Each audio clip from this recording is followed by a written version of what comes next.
जय जय सीताराम, जय जय साईं राम। महादेव भोलेनाथ, क्लीं कालिकाय नमः, क्लीं क्लीं कमख्या, क्लीं क्लीं नमः। आइए आपको सुनाते हैं कि केले की पेड़ की उत्पत्ति कैसे हुई।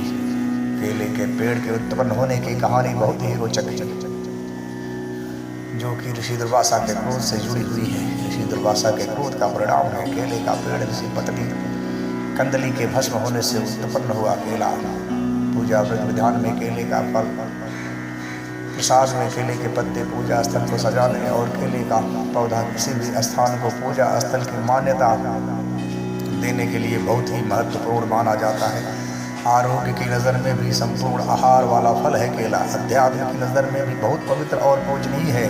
इसके चौड़े पत्तों में श्री हरि का वास माना जाता है। तो जड़ों में महादेव का, जिसे मूल शंकर कहते हैं, कैसे हुआ केले का जन्म। पुराणों में इसकी कथा भी बहुत रोचक है। इसका वर्णन पुराण कथा में मिलता है, जिसका संबंध सबसे क्रोधी ऋषि दुर्वासा से है। एक कथा के अनुसार महर्षि अत्रि और अनुसुईया के पुत्र दुर्वासा बहुत ही क्रोधी स्वभाव के थे, लेकिन उनके अंदर ऋषि संस्कार बचपन से ही प्रबल थे और वह 5 वर्ष की अवस्था आते आते ध्यान साधना में लीन रहने लगे थे।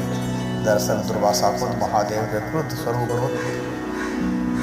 के अंश से उत्पन्न हुए थे। क्रोध ही उनके स्वभाव का मूल था और वह तमाम ज्ञान को पाने के बाद भी इसे त्याग नहीं सके थे। बड़े होते होते जब माता पिता ने देखा कि बालक के अंदर वैराग्य अधिक उत्पन्न हो रहा है और वह समाज की व्यवहारिकता को नहीं समझ पा रहा है, तब उन्होंने उनका विवाह ऋषि अम्बरीश की कन्या से करा दिया।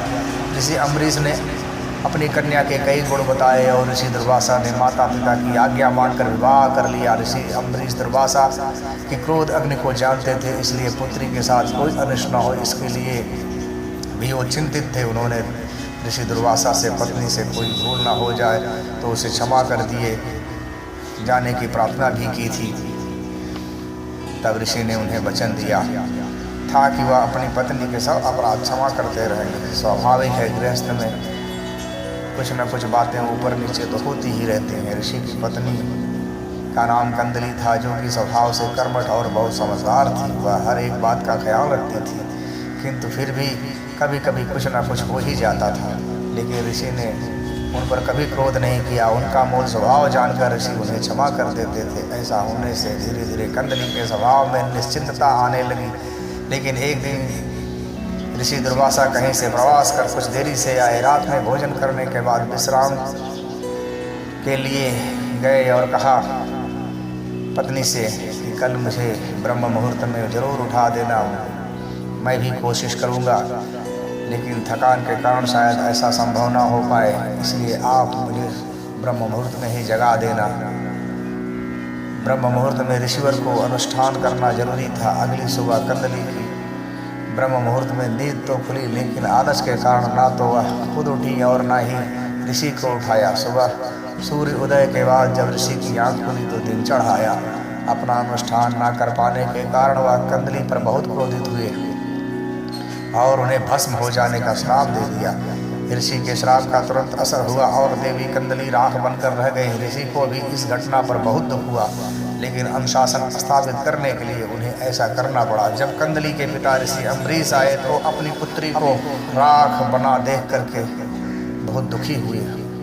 तब दुर्वासा ऋषि ने कंदली की राख को पेड़ में बदल दिया और वरदान दिया कि अब से यह हर पूजा अनुष्ठान में इनका प्रयोग होगा।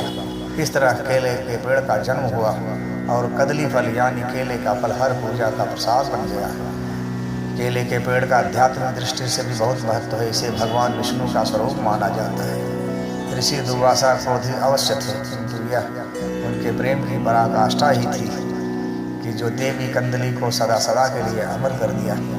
तो ऐसे हमारे देव ऋषि हुआ करते थे। बोलो जय जय साईं।